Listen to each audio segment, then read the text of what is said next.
साथियों नमस्कार। आज हम योग की मुद्राओं पर चर्चा करेंगे।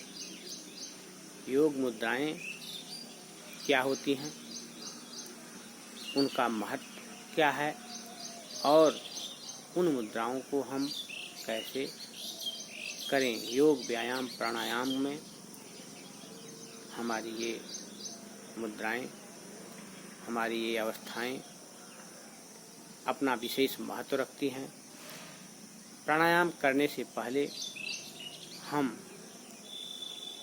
किसी एक आसन में बैठ जाएं, चाहे वह सिद्धासन हो चाहे वह सुखासन हो। सिद्धासन में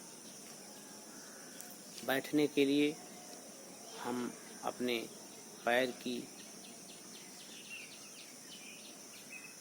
एड़ी को गुदा द्वार के पास ले जाएंगे और दाहिने पैर की दूसरी एड़ी को अपने अंडकोश के पास ले आएंगे। पलथी मार के बैठने के लिए यही थोड़ी सी सावधानी होती है।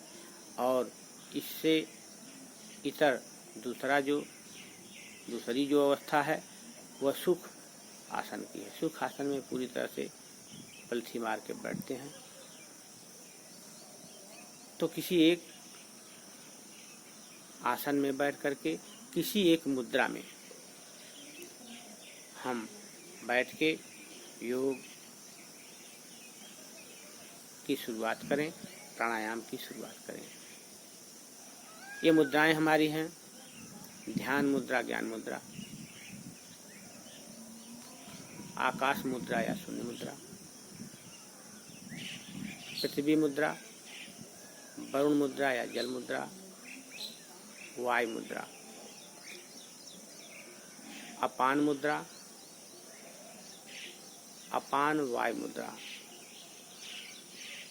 इन मुद्राओं का अपना महत्व है।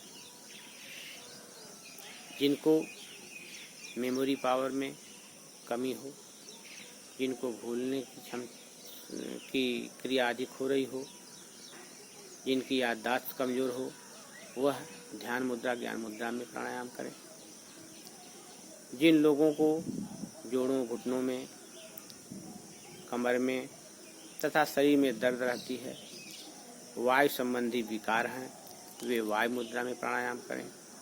अंगूठे के मूल में तर्जनी के टाप को लगा करके इस मुद्रा में प्राणायाम करें। जिन लोगों को कान संबंधी परेशानी है, वे लोग शून्य मुद्रा में इस अवस्था में प्राणायाम करें। जिन लोगों के वजन कम है, शरीर कमजोर है, दुबला पतला है, वजन में वृद्धि चाहते हैं, वे लोग पृथ्वी मुद्रा में प्राणायाम करें। जिन लोगों को रक्त संचरण से संबंधी परेशानी है, जल की कमी है, ऐसे लोग वरुण मुद्रा में या जल मुद्रा में प्राणायाम करें। जिन लोगों को पेट संबंधी परेशानी है, मलमूत्र संबंधी परेशानी है, शुगर की परेशानी है, पैंक्रियास से संबंधी परेशानी है, लीवर से संबंधी परेशानी है, वे लोग अपान मुद्रा में प्राणायाम करें। मध्यमा और अनामिका को अंगूठा से मिला करके प्राणायाम करें। या फिर जिन लोगों को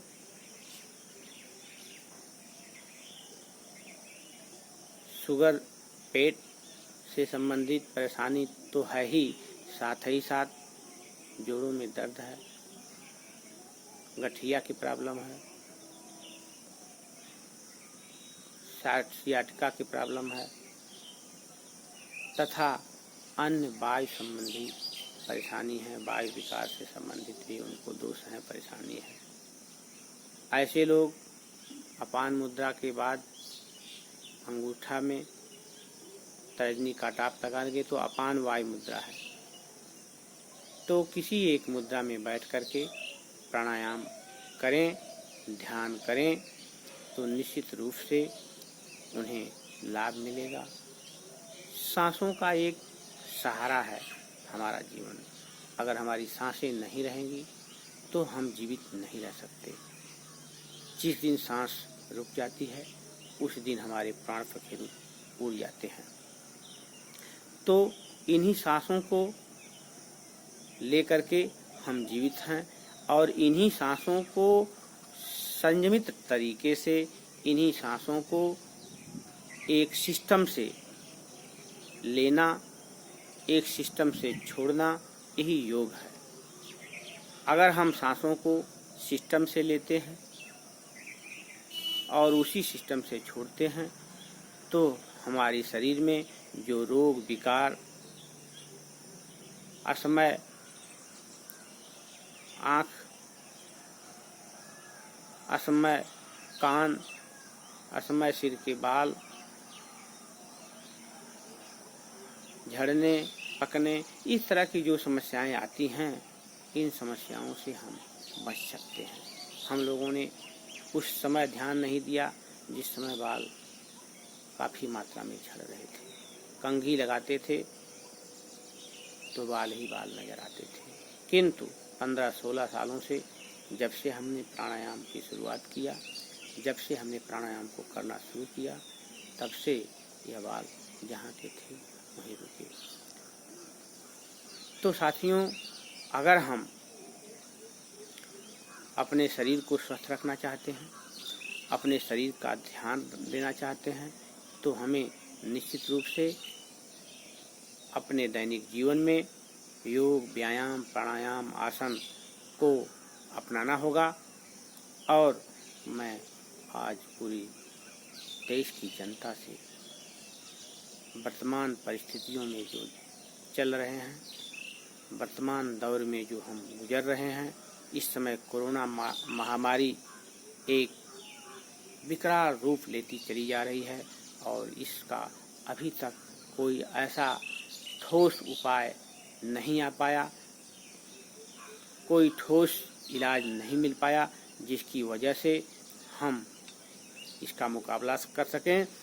लेकिन शासन के द्वारा, प्रशासन के द्वारा, देश के बुद्धिजीवियों के द्वारा, देश के शोधकर्ताओं के द्वारा एक चीज़ खुल करके सामने आई है कि अगर हम अपने शरीर की इम्यून पावर को मजबूत कर लें तो हम रोग से लड़ने की ताकत जो हमको मिल जाएगी, तो कोरोना जैसी बीमारी से हम लड़ सकते हैं। इसके लिए कुछ घरेलू उपाय का सहारा लें, जिसे हम अपनी अगली वीडियो में बताएंगे। तो अगर आपको यह अच्छा लगा है तो इसको लाइक करिए, शेयर करिए, जन जन तक पहुंचाइए। बहुत बहुत धन्यवाद। नमस्कार। जय हिंद।